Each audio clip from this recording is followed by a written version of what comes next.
Hey everyone, welcome back. Y'all, we are just two conversations away from wrapping up this season of the Speaker Podcast. This is your host, Camille Essex. This conversation is one you do not want to miss. So I need you to hit that notification bell and subscribe and share. I need you to tag your friends, your cousins, your uncles, your nephews, your aunties. Tag everybody, or as we say in the South, everybody. I need you to tag everyone. This is going to be a phenomenal conversation. I'm honored. I'm excited for so many reasons. So, with that being said, I want to welcome the one and only, the Pastor Abraham Belanger from First Pews Community Church, the other FFCC. So Hey, I'm FCC. He's FFCC. So, that's right. welcome, Pastor Belanger, to the show.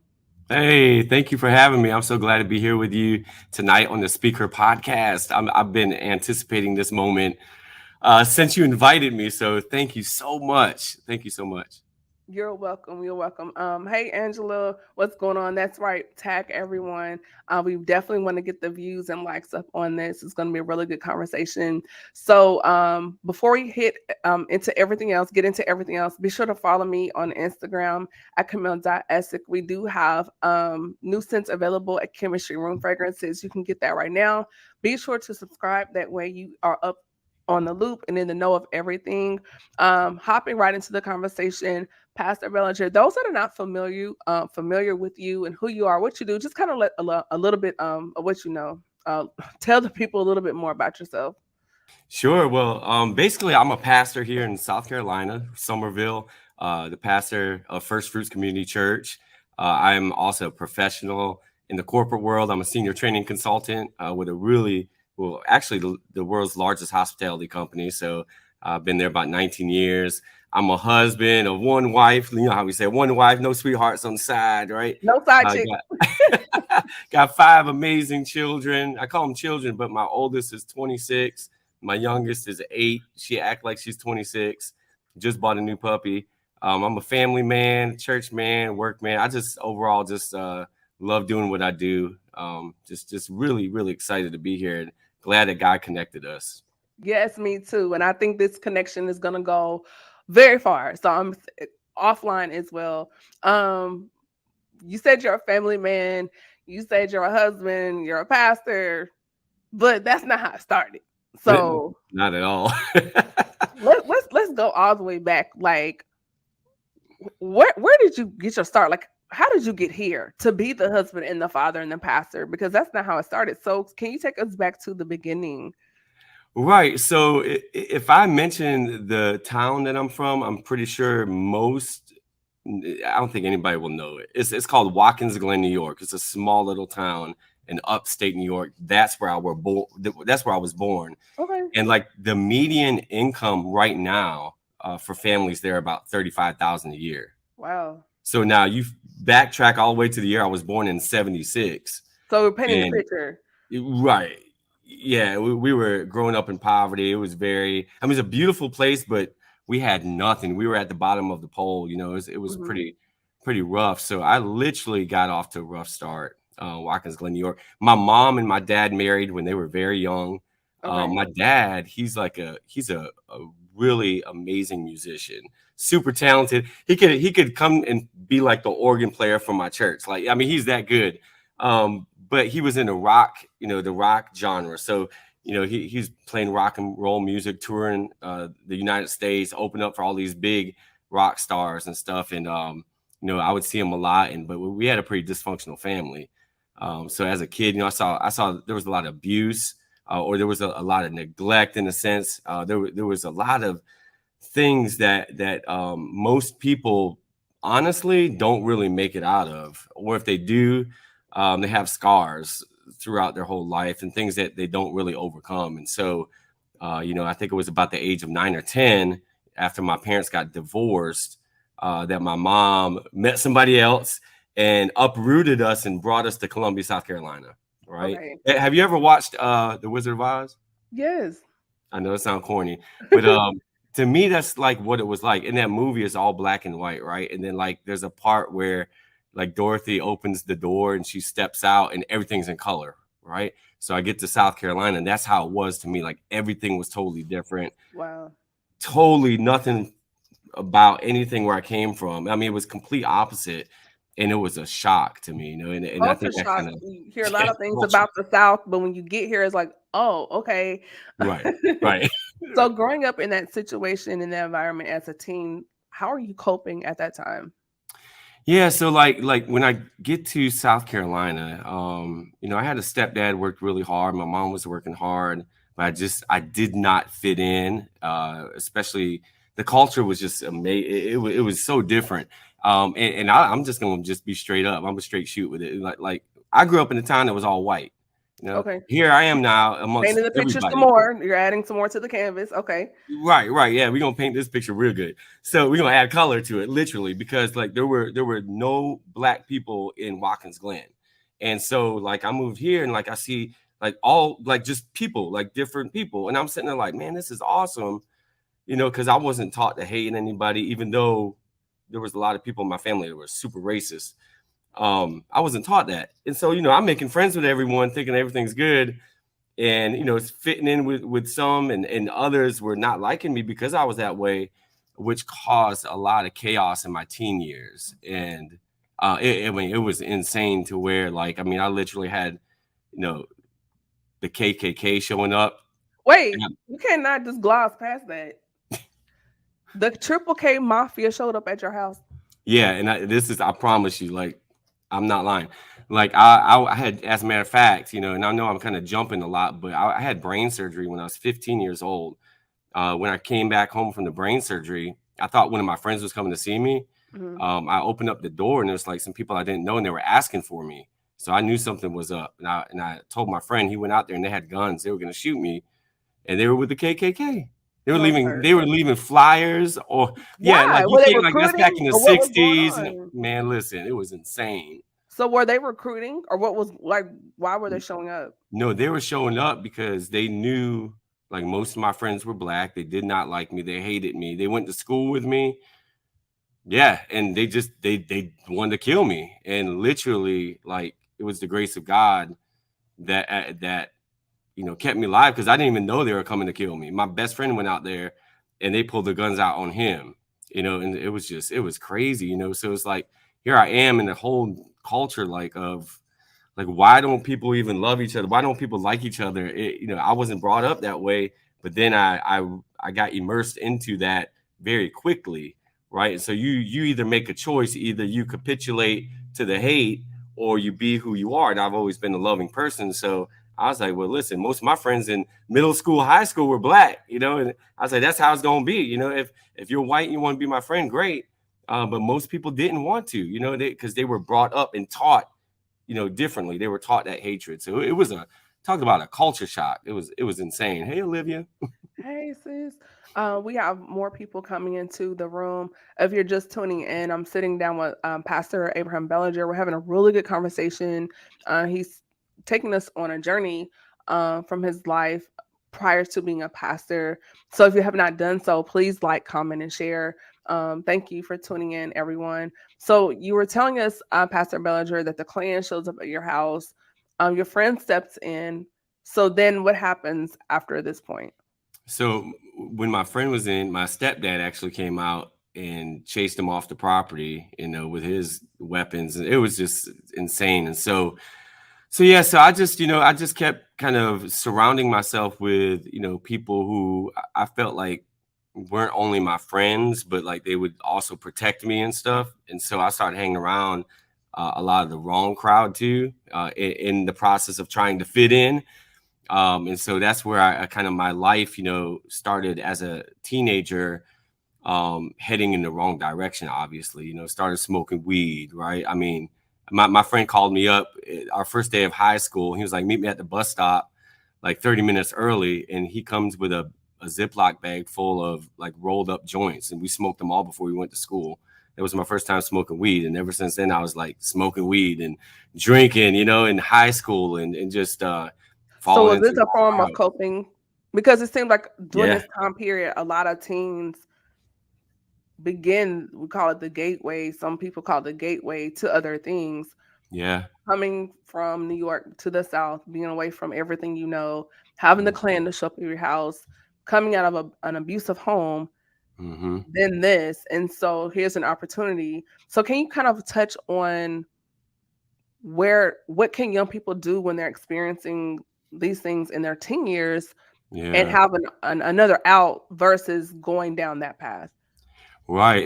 It's really challenging if you think about it, because it wasn't like I had resources, or maybe there was resources or somebody I could reach out to, but I didn't really know who to reach out to. But so that's why I surrounded myself with like my friends and stuff. And of course, they too were going through issues, and so like we're really I learned later on in life that I was dealing with abandonment. I was dealing with rejection. I was dealing with, not fitting in, like not feeling like I belong.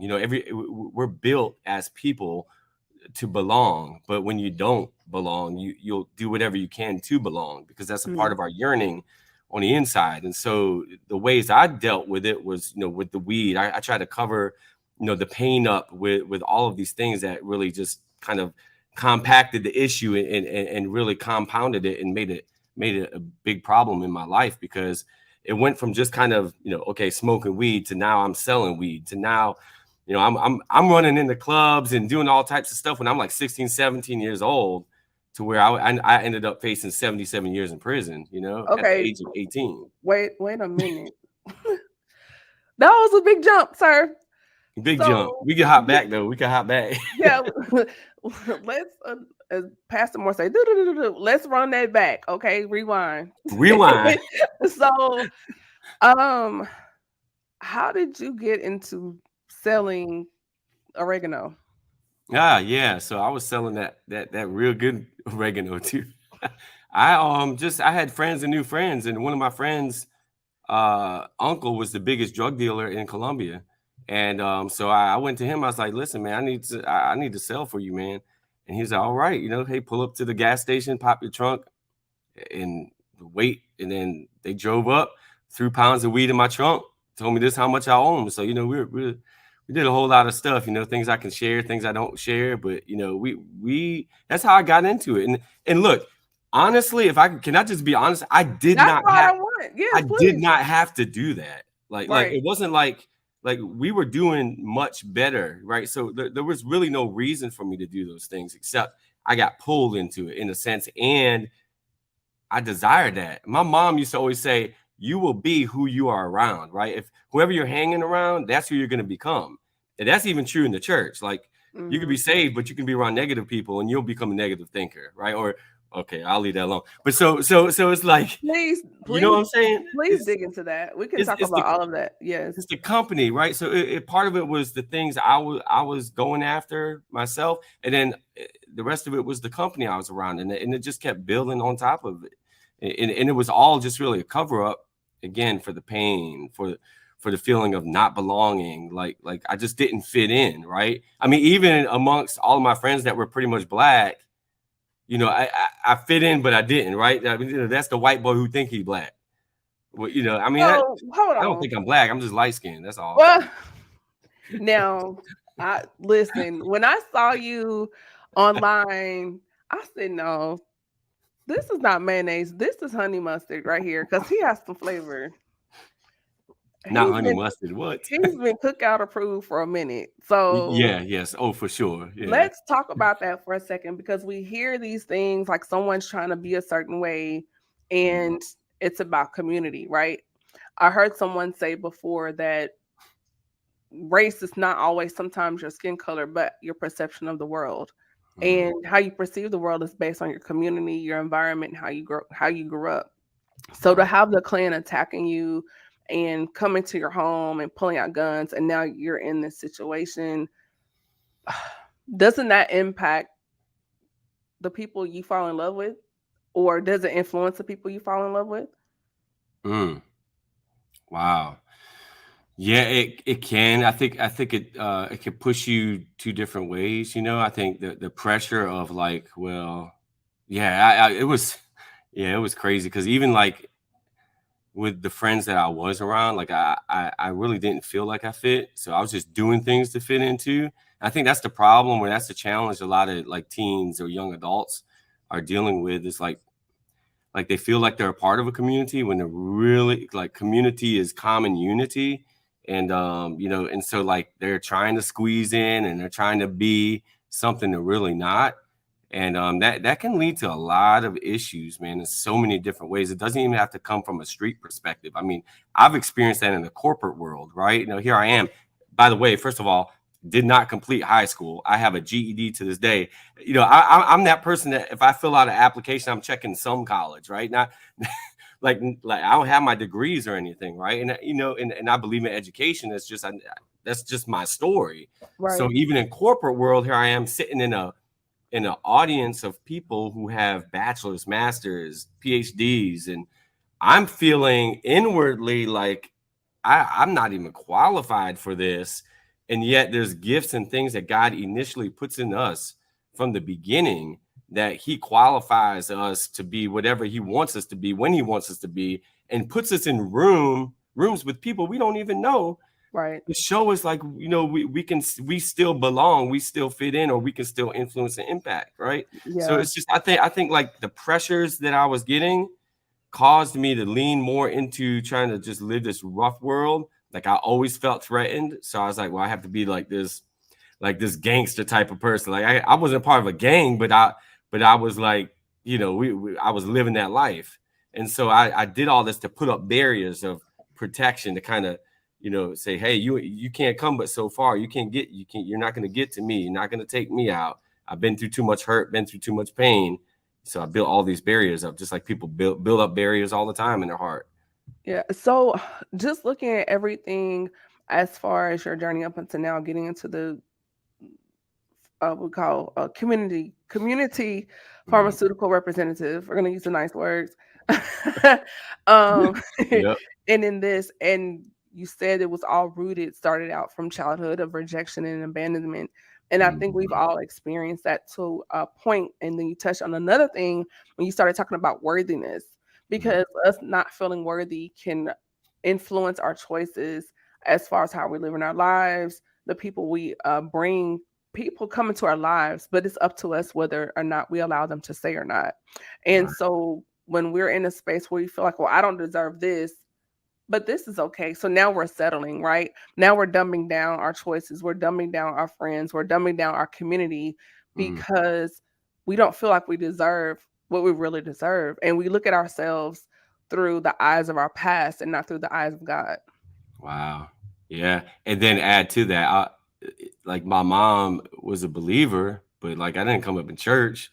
So I didn't have like that foundation about like, oh, here's this big, huge creator God that loves you and has a purpose for you. Like I never heard that message. Not that my mom didn't believe in me, or, not that others didn't believe in me, but I just don't ever remember hearing that. So when you're not hearing those messages, when people aren't pouring into who you are, like a dad, I was just telling my kids, like, my role in your life is to lead and guide you into who you are, like to help you understand the vision of who you are, so that you have a path, so you have a purpose, so you know where you belong, right? And so when you're missing that, and you're missing the nurturing side of life, I mean, then other people, other voices are going to come there and fill those voids, or you're going to find people to fill those voids, or you're going to find substances to fill those voids, or you're going to find, listen, and it doesn't have to be drugs, it can be sex, right? It could be pornography, it can, oh gosh, Lord, don't say that in the church. That's why I'm glad I'm on the podcast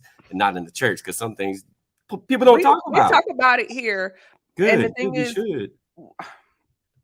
the flesh is like Russian roulette. It's Pandora's box, right? We're going to Hmm. use the term flesh, is Yep. churchy word, but we all have the potential to do Hmm. anything.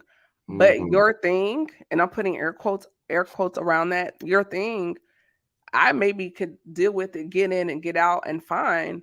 But then Yeah. you can do the same thing and you don't bounce back from it. We see it all the time where people have gone down a path of drugs, alcohol, Hmm. pornography addictions. They do it, whatever. And the next Yeah. person get into it and they're locked in for life. And some people die in it. Yeah, And it's that's like true. we take a risk every time, you hear the term YOLO, you only live once, just try it. But that one time could be the time. It's like Russian roulette and it takes you out. Yeah, I just had a young man, like, as a matter of fact, he came to our church many years ago, heard me preach, got baptized, but like was just addicted to drugs, like really bad. And we worked with him for years and years and years. And he just recently overdosed. We did the homegoing right in our church, and it was just tragic. It's really sad. So I think like it's easy to kind of judge or look at those things, but like we're really called to have conversations like this to help people, because somebody right now, maybe they're not dealing with it, but maybe they know someone dealing with that, right? Or maybe they have and they're still struggling. They need to be free. I mean, tonight is that night. Like it's not always somebody praying for you in church is going to loose you from that. Sometimes it's hearing a conversation and that hope sparking up something on the inside that brings that deliverance. And so that's why, Camille, I'm just glad like you do the Speak Her podcast and you have these conversations and bring in people like myself to talk about this. It's necessary. Um, Hopping back into the conversation. So you said it was your uncle that put you on and got you in the game? My friend's uncle. Yeah, Your yeah, my friend's friend's uncle. uncle. Yep. And then my best friends and all my crew I was hanging out with. And so, the crazy thing is, so like here I am, like 16 years old and smoking weed. I'm high. I pass out in the back seat in my own car, letting my friend drive it. Wake up to police all around us. I don't know what's going on, right? And they take us all to jail. It was four of us, and I'm in jail, and I sit down at a table, and the police has like an Advil bottle, a chapstick bottle. I'm thinking like, oh shoot, his lips is chappy, and like he got a headache or something. He opens it up and dumps crack cocaine all over the table, and he was like, "They say it's yours." And I'm like I never saw crack. Like I knew they sold it, but I didn't think he was selling it out of my car. But while I was passed out, he was. And so because nobody owned up to it, they automatically charged all four of us with 2 30-year charges, which was 60 years off the rip. That was my first time to jail. I was facing 60 years in prison. Wait a minute. Yeah, exactly. Look how How many that years? escalated. Oh, that math. Woo! You're really mathing right now. Lord have mercy. Okay, so Mm, these people are supposed to be your friends, right? right, right. But they say you did it. Yeah, they say I did it, right? So here I am, literally in the jail cell. First time in the jail cell, I'm like, oh Lord, like you ain't gangster anymore when you're facing 60 years, and I got another 17. I'm gonna tack on to that here in a few. But so I'm Ooh. I'm I'm in the jail cell. I didn't own up to the drugs because they weren't mine. They really weren't. So I get back in the jail cell, and they're like, did you take the rap? I'm like, yeah, I signed some papers, and I was lying. I just signed papers to get out, right? So the guy that I went to jail with, that was his drugs, he had a rap sheet that could stretch across my church, and I didn't even know it. So he was trying to get me to take his charges. And shoot, man, I ain't take nothing, man. I ain't even gonna lie. Like, you ain't my friend no more, man. You trying to take me down. You ain't gonna own up to that. It was So crazy. so where did the other 17 years come from? Okay, so a week before that, I had got in a big fight. Those same brothers, we all went to high school, and please don't like laugh. I know, well, you can laugh. It's okay. So it was over my girlfriend. Like there was just some beef going on, and I'm like, we're gonna go to her high school. We're gonna jump these dudes, man. So we did. We like smoked about 4 blunts, got to the high school, got out the car, went down to the track team. They were all rehearsing or practicing, and we jumped these guys on the field, right? Just beat them up. And I left. They got my license plate. And here in South Carolina, when you jump someone, they call it lynching. Yeah. Okay. So all of a sudden, I get it. Wait a minute. That's a hot word. It's a hot word. You're right. Because I'm like, the police In the show up at South. my door. In the South, that's a hot word. Real hot word. I'm like, can it just be like aggravated assault? Can it be like, because they look at it as like a bunch of people jumping a person or some people, and right, and so like when they come to my mom's house with a warrant, 6 a.m, pull me out of my bed, throw me in the backseat of the car. My mom's like, what is he getting locked up for? They were like 2nd-degree lynching. I'm like, lynching? Like I ain't hang nobody. That's the in first. South Like, what are you Carolina. talking about? All my friends black. Like, what are you talking about? I didn't even jump nobody that was. But come on, what's wrong, man? It was I'm not crazy. laughing, but at the same time, I'm like, that is a lot. Yeah, it's a That's whole a lot. lot. So here I am now. I'm back in jail. Oh People are in the God. jail cell like, "What are you locked up for?" I ain't telling them this time. I'm lying, making up stuff. I'm like, because I ain't gonna tell nobody second degree lynching. Like, what? Is you You're crazy? white around black people. That's not the story you want to No, tell. that is definitely not the story. So that was a 15-year charge, Camille. So 60 years now. I got another 15 I'm facing, I right? could not. I would have been like Mr. Brown on Medea. Oh, jeez. Like I would have been Right. done. So I get out of jail, right? Pay bond or whatever. And the guys I got in the fight with, they were threatening to kill me. Like they were making death threats. So, I went to see my girlfriend at the mall and I took my stepdad's pistol with me. And sure enough, they were at the mall. 8 of them hopped out of the van. I had 16 bullets and one in the chamber. So I was like, well, I will shoot all of them. I got 2 bullets for each person. So I pulled my gun out, broad daylight at Columbiana Mall. Wait a minute. Wait a minute. Lord, Now you're God doing was a Tommy Egan. What is going on here? yeah, Before power, right. sir. Man, you just don't know. But let me tell you something. So when I pulled the gun out, had it at them, pointed at them, broad daylight, and I didn't know it then, but that was the first time I ever heard God actually speak. And I heard a voice say, "Put the gun back." Now, in the streets, you don't pull out no gun, you don't brandish your weapon and not do nothing. Not unless But you're it gonna was so use it. powerful. It was almost like he forced me to, in a sense.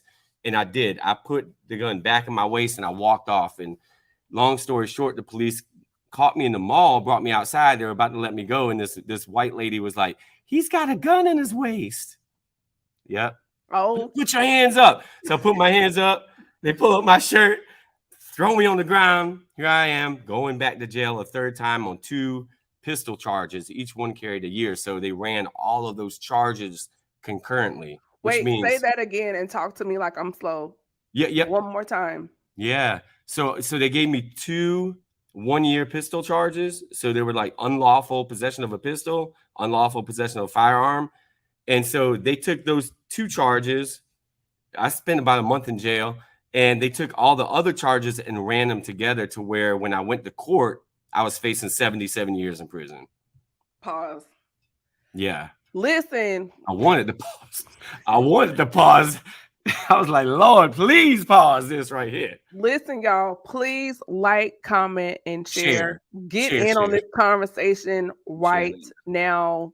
I don't even think we've gotten to the apex of this conversation yet. For some reason, I feel like there's more. So, Yeah, right. Pastor Belanger is looking at 77 years Mm-hmm. for narcotics and weapons. There you go. That's That a is good man. 77. You frame that so nicely. That sounds so nice. Narcotics and weapons. Yep, you're right. You know, while I worked in the law firm, we dressed it up. Right, exactly. And I was a paralegal for JAG in the Navy. So I understand the Right. lingo. Yeah. However, comma space. This Yeah. story right here is a lot. Mm. Pastor B, it's a lot. It's a whole So lot. it's a whole lot. It's a whole lot So because, like, here I am standing. I was like 18 or something, standing in front of the judge, praying to a God I don't even know. He and rewind. Like I told you, when I was 15, I had 16 hours of brain surgery. I had a tumor in my head the size of a grapefruit. I came out of 16 hours of brain surgery when they told me I could be blind, paralyzed if I make it out. Like, came out perfectly fine from that surgery, right? And now here I am. You would have thought that would have like kind of put me on the right road. I'm and you facing just kept going down the 70. rabbit hole. I was Sir, going down to the abyss. Like, I was like 77 years. Like, I'm sitting there. I couldn't even, like, I'm in the courtroom, like thinking like I'm really facing 77 years you and just haven't really praying like, started God, life please. yet. Yeah. I haven't lived my life. Like, God, please. Like, I did not see a way out. I just, you could not have told me. You could not have told me that I would be here right now. There's no way. There was no way out. And Okay. I'm literally praying in the courtroom, and all of a sudden the judge, and you're gonna be blown away by this too.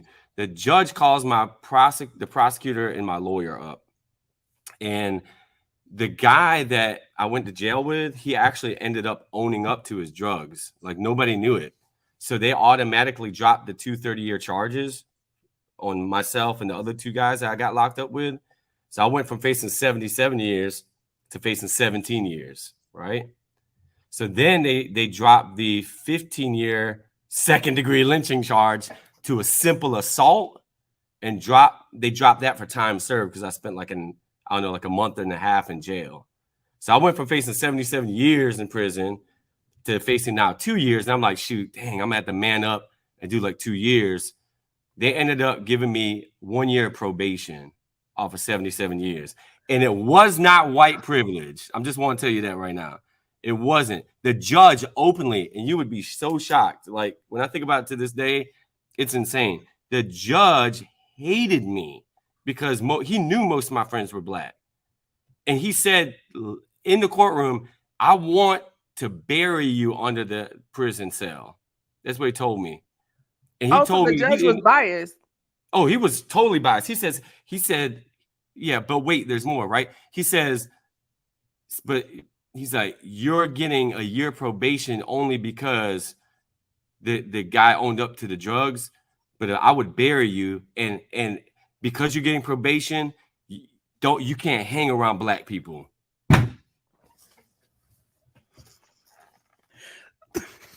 Did he just walk off? Did he just what? Like God let that be done now. That man Camille, I was like, what? like all my gangster rose up in me, but then I was like, I had to hush it down because I was like, this man just did not say that in the courtroom. How can you put a racial disclaimer on your sentence? Like I ain't gonna lie, I wish I could like meet that judge to this day, I don't know. Anyways, yeah, so I ended up doing 1 year probation off of 7. And you walked off. And I was told about that, so it's okay. woo-wee. Oh God. My God. It was God's grace. It was definitely God's grace. And I didn't know it because again, I had no idea God was actually in the midst of all of this stuff. You know, it was crazy. So now I'm like, shoot, I just got off of 77 years. Oh, so now your chest is out again. Oh, yeah, my chest way out. I'm like in the club that I'm not even supposed to be in the club. I got weed in my car, weed on me. But guns. you just got off and you back turned up in the club. Listen, turning up. We invented that. They talk about turning up. We started that. What year is this at this point? 1996. Oh, this was the 99 in the 2000s for real. The 99, man. Bring it back to the 99. Well, see, I was saved in 99, but 96. Oh my gosh. Listen, the kids don't know. The 90s was everything. That's was what crazy. We had. I just watched that TLC thing the other night. I told my wife, I was like, I cannot get I'm preparing for this podcast and I cannot get TLC out my mind, man. I gotta pray, y'all. The 99s, they don't know nothing about that. They don't know nothing about the 96. I was in bereavement because Tupac left here. I remember the day. I remember the hour. Listen, Biggie. Oh my Lord. The 99s and the 2000s was everything. That's when you had the Von Dutch hats, the choker necklaces, cargo pants. They don't know about that stuff these days. They don't know nothing. I don't know what they wearing these days. MTV Cribs. What? Yo, MTV Raps. Come on. Oh, see, I remember pre-106 in Park. We had pagers. This was pre-106 in Park. We had pagers, right? Thank you. Oh yeah, I had my page in the club, and I made sure I wore it to where when it lit up, everybody could see the green that green light. You had the clear one and it lit up. Yep, clear one lit up, looked like a little rainbow and all that stuff. Yeah. Mm-hmm. We are dating ourselves. Yeah, Focus. so I'm like wilding out now, on my probation. Like, shoot, my mom like, you just got off for 77 years and da da da da da. She trying to she should have knocked me out because I was wilding. Because I was like, I just got off for 77 years. But you know what? God worked that thing out. It was kind of tragic how it happened. My grandfather, who I looked up to, was like a really solid male role model in my life. He was a phenomenal carpenter, built his house for my grandmother. He had got lung cancer, and my mom went to upstate New York to go take care of him, Mhm. and he passed away in 96. And at that point in time, I had moved out of the house because my stepdad put a gun to my head Whoa. because I was dating a black woman. Time out. Run that back. Like I didn't just hear what I thought you said. Yep, my stepdad put a gun to my head because I was dating this young lady. Now I didn't marry that young lady. I married somebody else, but I was dating this young lady, and he did not. I didn't know he was racist. That's the crazy thing. Like, I really honestly did not know he did not like black people until she left the house that night, and he was coming home, and we got in a fight, and I came back because I left the house. I came back because I forgot my keys, and he answered the door with a pistol, the same pistol I went to jail with. He answered the door with that pistol, cocked it back, put it to my ear, threw me on the sofa, and he was like, "I'm gonna blow your brains out. I'm gonna enjoy doing it." He's spitting on my face. He's like, I'm gonna enjoy this better than a bunch of other stuff he was saying. And then I didn't know who God was, but you know how it is when your life is on the line, you're gonna call on Jesus. I was like, Lord, help me. And when I said that, his eyes turned red, his face turned red, and he said, "You better call on God because I'm the devil." And he pulls the trigger. And he always had his gun loaded because I would go steal it, go outside and shoot it and stuff, just do stupid stuff. He takes the gun, pulls the trigger, and the gun just click jams. So he hits it, puts it back to this ear right here, and pulls it again, and then just steps off and walks off. Yeah. So fast forward, right? So I'm like, No, shoot, we're I not can't stay fasting here. forward. We're not fasting forward. No, Oh, yeah, we sir. can pause. We can stay right here. We can stay here. What do you do? He What do you puts the do? gun to your head not once but twice. Yep. Says, "I'm going to kill you." Pulls the trigger. Pulls The the gun doesn't trigger. go off. What leaves laughing and goes into his room, slams his door. And here I am sitting in the living room. My mom's in upstate New York taking care of my grandfather, So I'm like, I got to get out of here. Shoot. So I moved in with my best friend's sister. I was selling drugs down there all the time. I'm on probation, And you're selling and you're drugs back in these streets. back in the streets, man. Like, whatever. I ain't going back there. I know that. So my grandfather passes away. My mom comes back, and she helps me get an apartment. And my apartment was across the street from an apostolic church Okay. in The Columbia. story's Okay, getting better. exactly. Bishop Okay. William Lee Bonner was my first pastor. Bishop Bonner? Bishop Bonner, yep. Now, I was selling weed to the kids in the Family Life Center. I was like, shoot, I might as well go ahead. I ain't had no money. I ain't had no job. Shoot, I was still It's street, a church. street pharmaceuticals, but I'll just take it to the Family Life Center during their summer enrichment program. I was enriching the program. So I was, so I Time was, out. No, stop. No, pause. At the church. but think about this now. Think about this. This makes total sense, Come even though on, it's let's so horrible. rationalize. Please help me. Okay.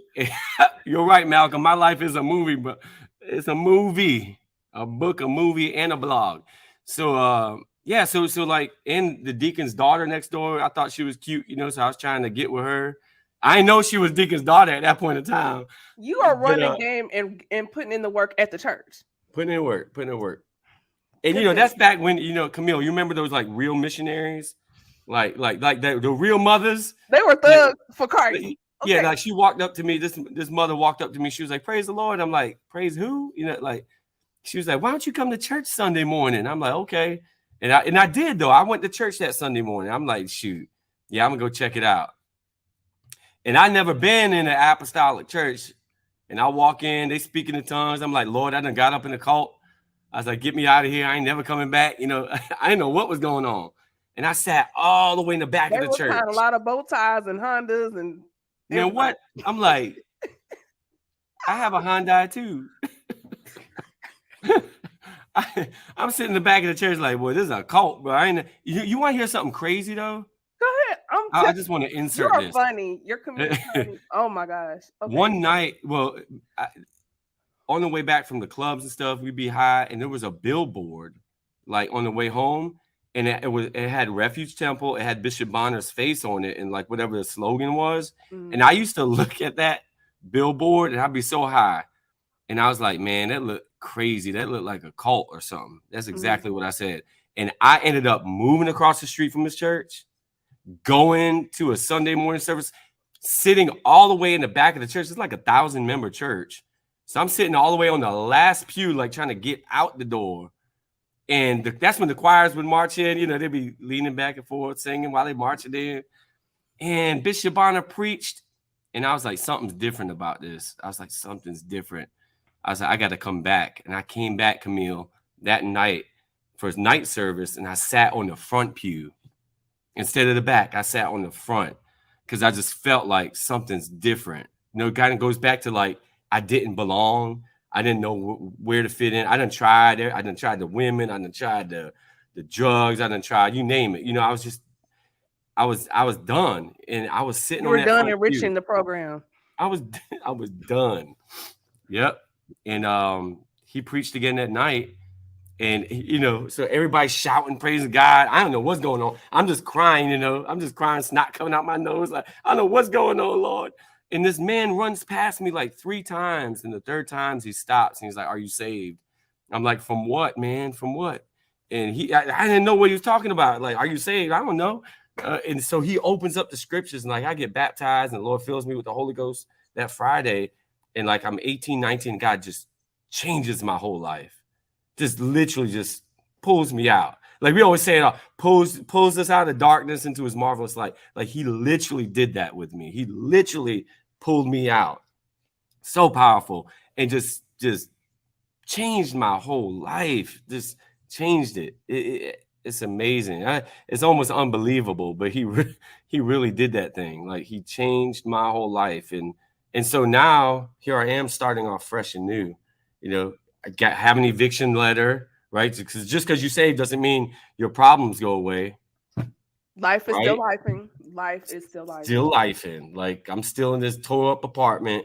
I get evicted. My pastor puts me up in one of his apartments, right? And God just started lining up stuff. I recognized the call on my life to preach, like from the day one. Like when he filled me with the Holy Ghost, I had a vision that I was preaching to a stadium full of everybody from every ethnicity, you know? So like I knew God was calling me to preach, but I had to go through the process, you know, and made a lot of mistakes after I see out. Camille, can I ask you a question?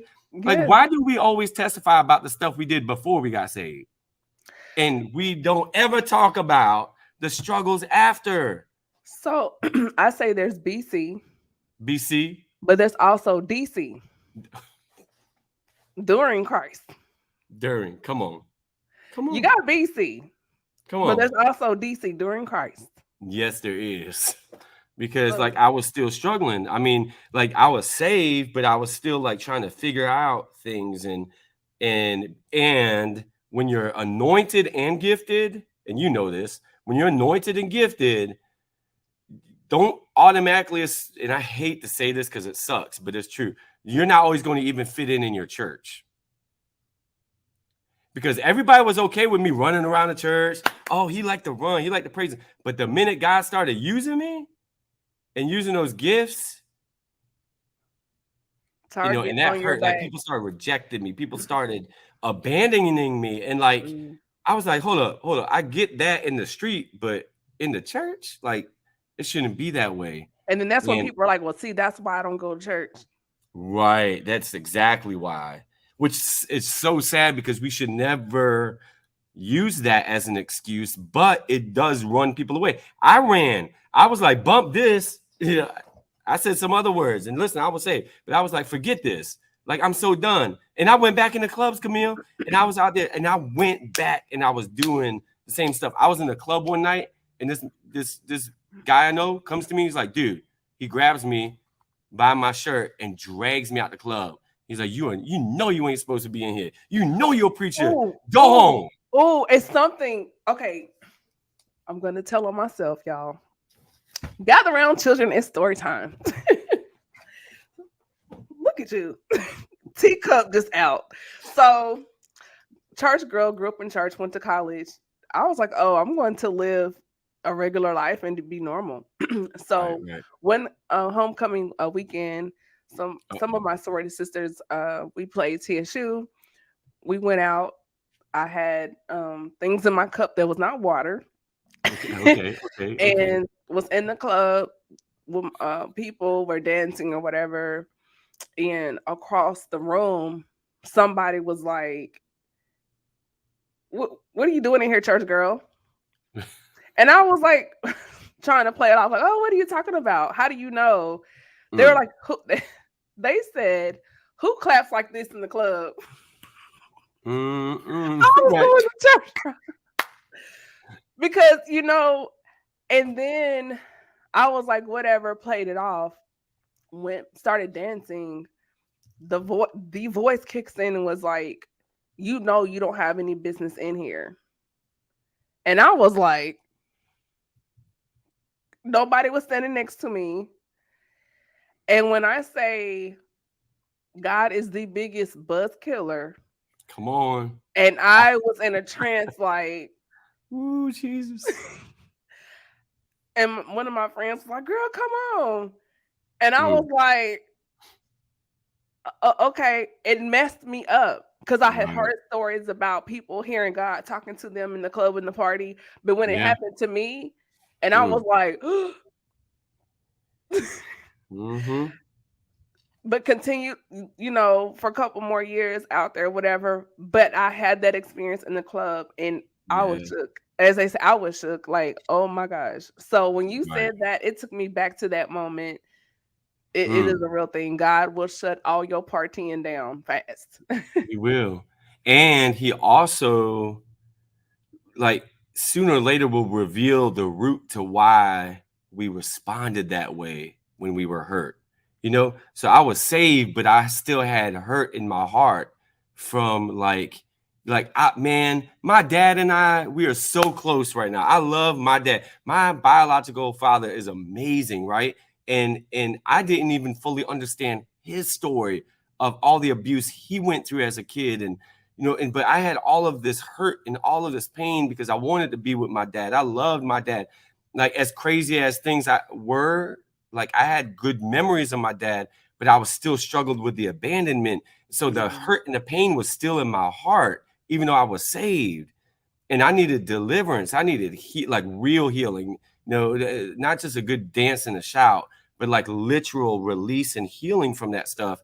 And it wasn't until years later. It was not until, honestly, after I married my wife in 2003, and when I moved to Somerville, and my dad really came back into my life, that he was standing in my driveway, getting ready to go back home to New York. He came down to see me, to see my daughter, which, by the way, my daughter was born the same year I was saved, which was pretty awesome. Like, he came down to be a part of her life, part of my life, and I hugged him in the driveway and wept because, like, I had already forgiven him. Like, there was no animosity towards him, but it was just a closure. It was just a healing moment where I went inside and I laid across the bed, and here is a grown man, a married man, have kids, have a career, and I'm weeping like that little 7, 8-year-old boy used to weep when he didn't have his dad. Wow. But it was a release. Yeah. It was a release. And so God began to heal my heart. Like, I no longer, I had temper issues, Camille. Like, after Angry. I got saved, like, Yeah. I was quick to be angry. I had temper issues, but God healed me from that. So that's why, like, I would encourage anybody listening tonight, like, you might be struggling with some stuff on the inside. Like, you're saved, but you got some stuff in your heart. Like, you got to get to the root of it and let God get you there so he can really heal your heart, because it's going to be somebody you're going to have to minister and help them get through that stuff and help them find that deliverance and find that healing that God wants to give them. And I think sometimes we get into like the dynamics of church or just the theatrics of it or whatever. The And politics of it. right. And like we just really need to let the Spirit of God just saturate our hearts and bring that healing we all need, because we're saved, but our heart is deceitful above all things. Like we gotta let Desperately God get it. wicked, and who can know it? Yeah, yeah, that's right. That's right. I think a lot of people put a lot of unfair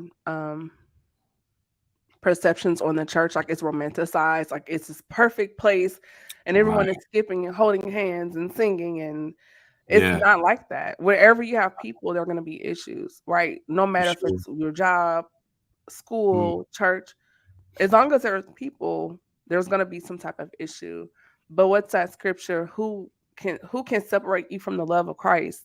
mm, And you have to get to a point. Um, to me, I look at it as the 80-20-20 rule.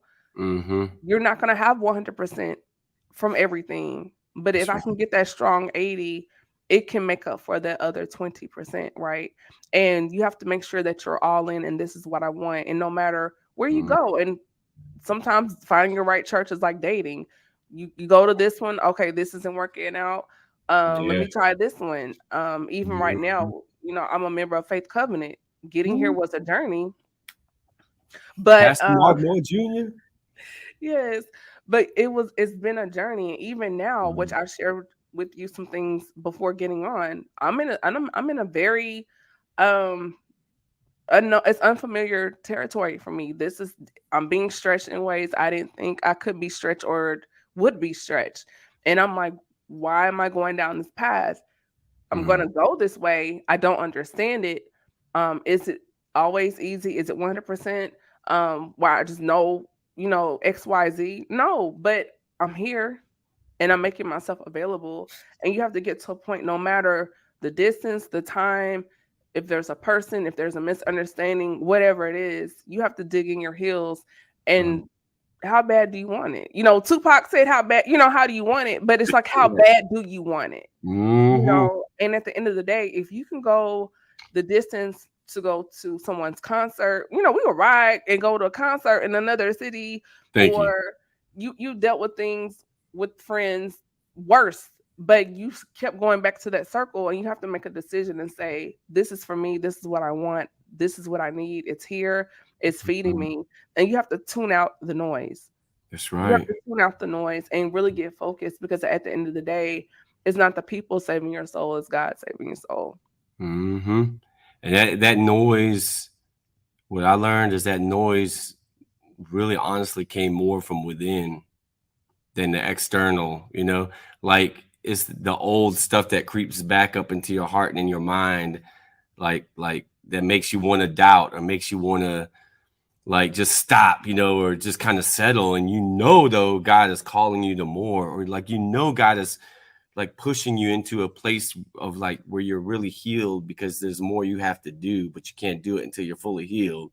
So it's just like it's the journey, it's the journey is so key, like to really be mindful of the fact that God is doing something in our lives for his purpose and for his glory, which means it's going to be a sacrifice. Like if there's one thing I would definitely say that I've learned is your faith and your obedience is like God will back that up all day long. Like there's no way you can have faith and obedience and God not come through for you. So if it's you traveling back and forth to go to church, like in making that sacrifice, it's not just for you to be fed. It's because there's something you're going to contribute. There's something that you're going to be able to bring. Like God's doing these things. Like there's going to be healing in that journey too. It's like just like I came from Watkins Glen. Like who would have thought somebody from Watkins Glen, New York, would come to Columbia, South Carolina, and then get saved, and now here I am, like pastoring a church. Here I am, working for like one of the largest hospitality companies in the world, training people that are multimillionaires, helping them to make more money. Like, I mean, like you can make this stuff up. Like there's more in us, but there's a process and there's a journey like that we all have to go through. And if we don't, we miss out. Like if we don't, we really don't get to know God and who he really is. We don't get to know ourselves and find out who we really are. And there's a lot of people who will never be connected to unless we make those next moves and those next steps. It might be scary, but look, just take your faith and obedience and watch God work. He does it every time. That's awesome. One more component of this conversation, going through all of that, how did you make yourself available for love I'm so to the glad you said that. Yeah, and, it's saving the best for last. Oh, can I test? We got some. I know. Are we okay on time? Because I got time. look, this black church, we don't. Okay, okay, all right. That's what I thought. Yeah, all right. I don't know why they be. Listen, I got scripture for that. I really am light skinned, but I mean, my wife be like, dude, you need to just tell folk you white. I know I'm white. I just like to say I'm light skinned because I the one blood God made all nations. Anyways, back to the love. Camille, when I was in Colombia, I proposed to a young lady in the church there. My pastor said, son, call it off. Now it's not the time. Like, it wasn't like there was something wrong with her. It was not the time. Like, God was establishing me, but I was in my flesh, and I was like, I ain't calling nothing off. He don't want me to marry her because she black, I'm white. That's crazy. I'm saying this about my pastor in my heart. Now, wouldn't never say that out loud because you don't do that, right? But I was resisting. Long story short, God put me on my back for 3 weeks. Couldn't stand up without almost passing out. Went to the doctors. They couldn't find anything wrong with me. I thought I was going to die. I'm laying in the back of my mom's house praying, thinking like, oh, I'm like, Lord, I thought you chose me, da, da, da, da, da. And he was like, son, I have chosen you, but I'll take you out before you marry her. And like the He shut it scales, down. like the Apostle Paul, like the scales fell off my eyes. Like I knew it was God, like he was not playing. And I fell asleep, cried myself to sleep, repenting, woke up and realized I could stand up and like there was no issues. Like I was completely delivered and healed. So I went to church that Sunday morning. After church was over, like Bishop Bonner was like, son, I've been praying for you all night. He's like, it's good to see you this morning. He came down and prayed for me. Church was over. I went and called it off. Now I'm sitting in my, I'm got my new apartment, whatever, but I'm lonely. Like Time I out. have the whole, Wait a minute. Okay. yeah, because You you know how went people from get tied up with the wrong people. Okay, go ahead. Yeah, Yeah. so I'm just trying to recap because you've dropped a lot on us. You went from selling drugs, you were facing 77 years, 77 years in prison. And then your racist stepfather pulls a gun on you, pulls the trigger twice in your ear. God jams the gun, it doesn't go off. Right. You go back to the club after God saved your life from the jail because you were going to jail, as he would say, to jail. And then you meet this girl. No, then you were in the mall about to light up the mall. Yeah. Then So I was you're facing all that time. My all this charges time get dropped. dropped. Now Selling weed to the kids in the church. I mean, listen, selling it's weed gonna to be the in my kids in book that I'm church releasing. So trust me, at the you'll be able to enrichment get. program because you were enriching the program Yeah. with the deacons kids. Help me, Then Lord. Have mercy on me. Send me again, Lord Lord Jesus. Jesus. My God. Then you meet this girl. You're gonna marry her. Right. Like, God is because I like, get saved. I meet this, saved, yes. sanctified, Holy Ghost filled. Then Yeah. God puts you on your back, and He's like, Not her, son. I'll take So you out now before here you we marry her. are. Yeah. Okay, I just had to make sure I was comprehending. Whew, Yeah. this is It's a a lot. lot to take in. It's a lot. Now, but then, like, so now I'm like, I'm obedient. Oh yeah, we I forgot the cut it clan off showed up at your finally. house. Yes, and the clan showed up at your house. Oh yeah. Jesus. Woo. Jesus. And so like I'm like, Lord, like now I'm like having a pity party because I feel like I'm alone, like I don't have nobody. Da da da da da. It's that loneliness creeping back up again, that abandonment creeping back up. And I remember sitting like literally, you talking about mental health, or you talking about people wanting to kill themselves, and you think about people that like get super depressed. Like back in those days, nobody was talking about depression like they're talking now, but I was experiencing that. I'm sitting and I shut myself in my own bathroom in the pitch black dark, and I'm talking to God like I'm lonely, And I heard the Lord say, "Am I not enough? Am I not enough?" And like long story short, He deals with me, heals me, ministers to me. And then I ended up preaching down here in Somerville.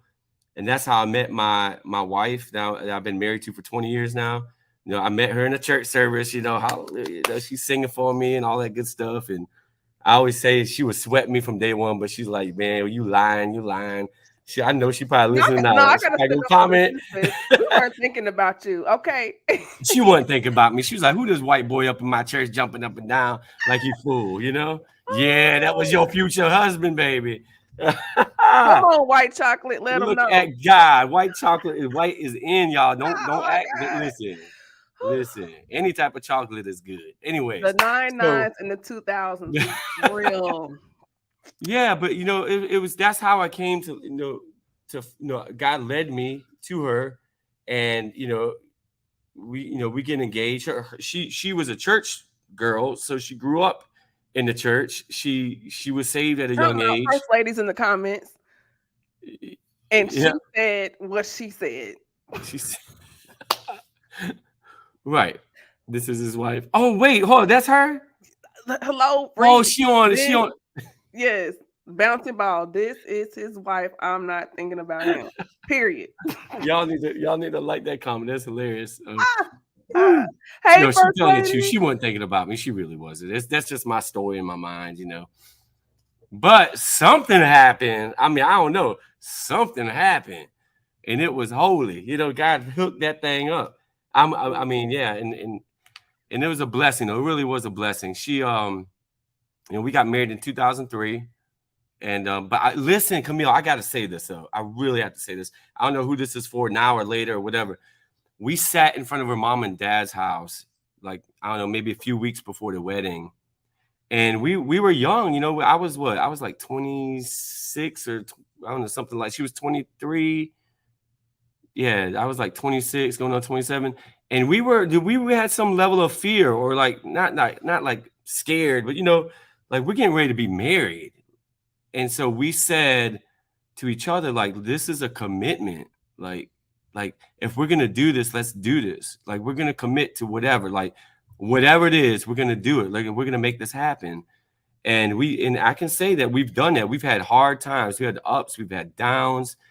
My wife's had some physical issues, had her hip replaced twice. She's had a lot of issues. She's a lot of people don't know. Wait till she tell her story.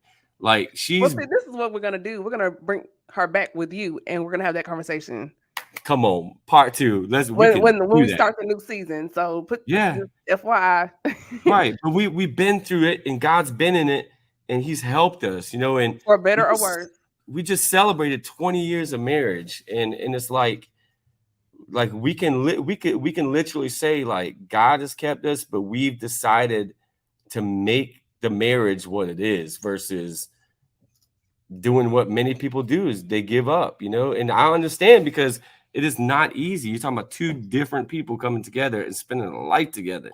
And then I'm a pastor, and then I'm this and all that. There's a lot that goes with that. And That is true. I've heard some people say, "Well, I married this person," and then they get called to ministry, and it's like I didn't sign up for that. Technically, you mm, did when you said I do, because it's for better or worse, sickness and health, all of the things. yeah. But that's a part of the package, you know. Right. And Um, she was super qualified. Like I know I wouldn't be who I am right now if it was not for her. I know it. Like God used her to balance me. God used her to mature me. God used her like to wisen me up. Like so many things to this day. Like it wasn't like just for a period of time. And then no, like constantly. She's that to me. And for her, I mean, she'll testify about it. Like she grew up in the church, but she really didn't have a relationship with God mm, until the Lord brought me into her life and brought that part into her life. So it was beautiful. And it's like it's really important to slow down and make sure you find the right person and don't be afraid you're gonna miss out because God's got somebody for you. yeah, I Um, definitely want to have you, both of you, on for that conversation as far yeah. as love, marriage, and relationships, particularly in Mhm. this generation. When we see people getting married, it's good for branding, it's good for business, it looks good for optics for social media, Right. and it's like, well, what is your life looking like out behind the camera, behind the gram? And Mhm. what if someone does need a hip replaced or has a heart attack or things happen, Hmm. are you going to stay there for that? They have to go through physical therapy. Are you going to be there for Right. that? Right. And parents pass away, people get sick. There's a lot of Hmm. kids going through their thing and they have their little attitude. There's a whole lot. There's a lot of um, mountains and valleys in marriages. And so Yeah. weaving all that together and then, hey, is this person not just good because we look get good together, but are Mm. you good for my future? Are you good for my purpose? Are you good for my Thank you. spirit? Are you Thank strong you. enough to pick me up in the spirit if you know something's bothering me, even though I don't open up my mouth and say something? Do you have a prayer life to where you know how to go in and intercede on my behalf? There's so many other compartments and things to that. We hear the Mm. term high value. High value, you can doesn't mean that you're high value because of what you make. You can Mm. be a high earner and Yeah. have a deficit in your character. Wow. Wow. So there's a lot of people screaming high value man, high value woman. No, you're a high earner, but your character has you emotionally and spiritually bankrupt. That's right. So these are things I would love to dig into you all with. Um, when I have you all to come back. There's Hmm. so much to unpack here, and definitely we need a part two as far as the development, as far as then getting into ministry in the church. Mm. Um, Right. because there's no way we can unpack all this in an hour, It's but we not. definitely have to do a part two to this Yeah. conversation, and when we bring you back to do the recap, and then how did you get into being a pastor and a leader and Hmm. congregation and the transparency. These are all things I want to dig deeper into you with you more, particularly from a male perspective, because there's so many platforms out here for women. You know, you have the Hmm. girl boss babe brunch and all this stuff going on, but I think it's so important for men to have a space to open up and talk and share their perspective, particularly when we start digging into that level, the component of faith in the conversation. Right. I think it's very important. I think it's very important for men to hear each other when they speak and share. Mm. That's So, right. with That's that right. being said, first of all, we've had a lot of people in the comments echo my soror. Hey, Kia. Hey, girl. Uh, Carl's my sorority sister. That's my girl right there. First Lady Belanger, we cannot go through this episode and not say hey, hi. Thank you for sharing him with us for this hour. Really appreciate it. Beverly, Faith Covenant family has been in here. Angela and mhm. Olivia. List goes on. Thank you all for tuning in. Alicia, we appreciate you all so much.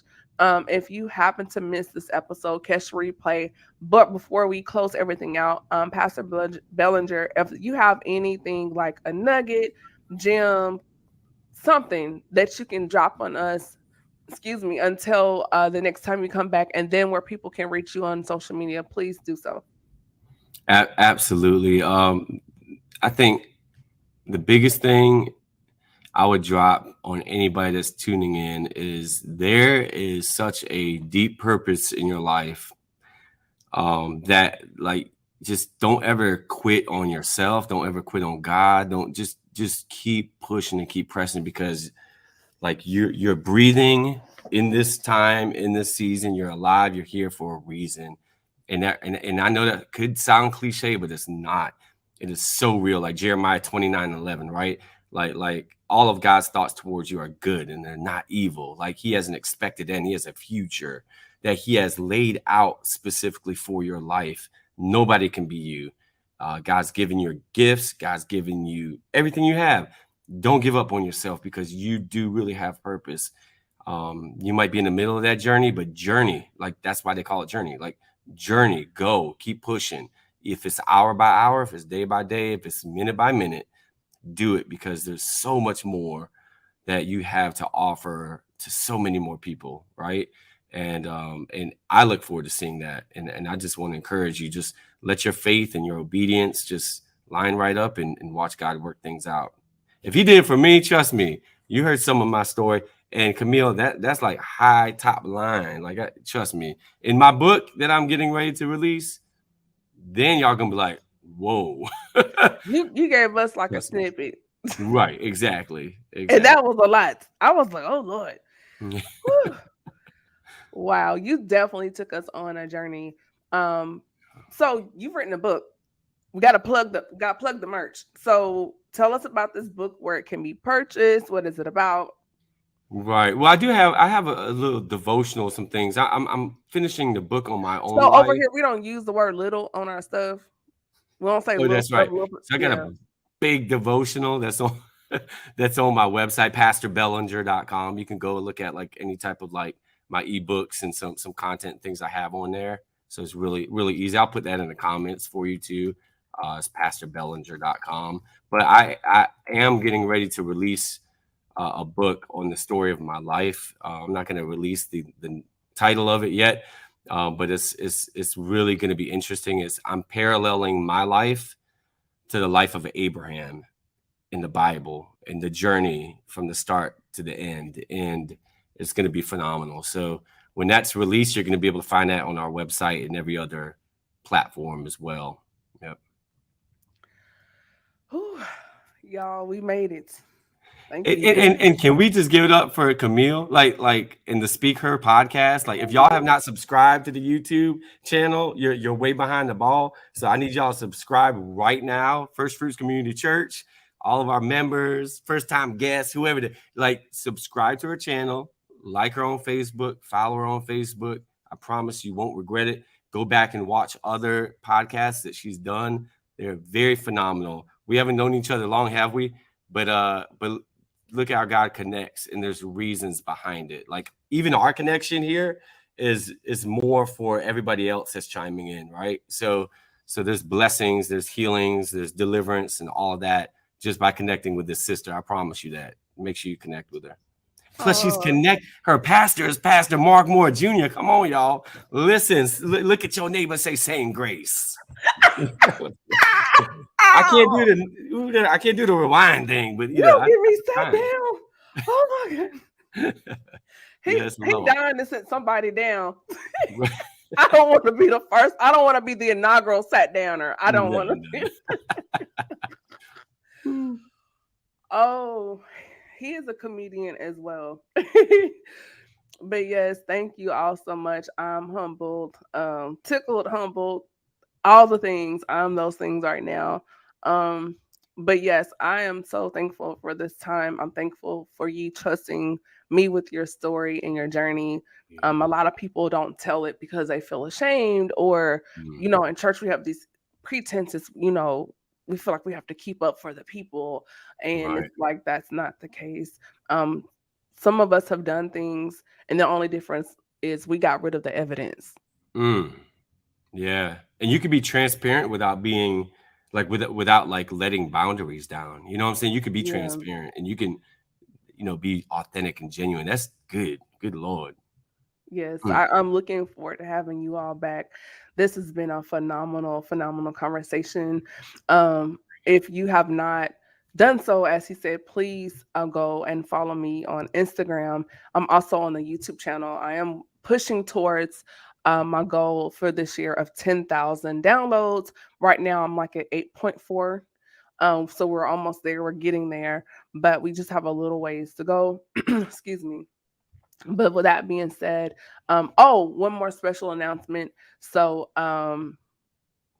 this is the 11th season of the Speaker Podcast, and next week we'll be wrapping up season 11 with the phenomenal come on. Dr. Matisa Wilbin. She will be here, and that's going to be, if you don't know her, you need to go and find out now.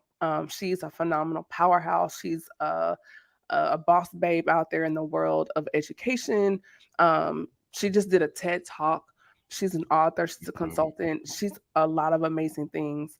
So please join us next week. That will be June the 13th at 8 o'clock Eastern Standard Time, 7 o'clock Central Time, right here, same time, same channel on Facebook and YouTube. Again, I hope you all got something from this conversation. I mm, hope that something inspired you. I hope something blessed you, and even triggered you more. Put not triggered, but inspired you to dig deeper into what you're believing as far as your faith in God. Or if you feel like, oh, I'm struggling with something, if He can do it for Pastor Belanger, Thank you. Y'all are easy. Y'all great. I'm just kidding. If he did it for me, right? He could do it for anybody, y'all. Because I don't think Anybody. I've met anybody that was facing 77 years ever in life, ever. Hmm. So you all be blessed. Hold on, Pastor B. And then we're going to close everything out. But you all be safe out there. Um, have a blessed week and good night. Good night.